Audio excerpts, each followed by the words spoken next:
बिशाह हालाजी ॻोठ मोहम्मद साले डोमकी जे government primary school Mohammad साले डोमकी जा ॿार स्कूल जी बिल्डिंग न हुअण करे कहर जहिड़ी गर्मीअ में तंबू हेठियां तालीम हासिल करण लॻा।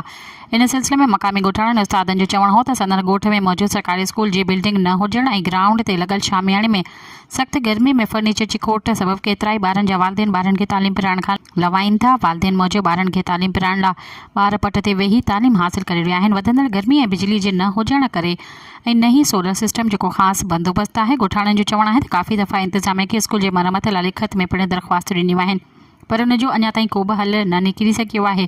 हुननि वज़ीर आला सिंध सैयद मुराद अली शाह, वज़ीर तालीम MNA मठियारी MPA मठियारी खां मुतालबो कंदे चयो आहे त स्कूल मोहम्मद साले डोमकी जी बिल्डिंग जल्द खां जल्द तामीर कराई वञे।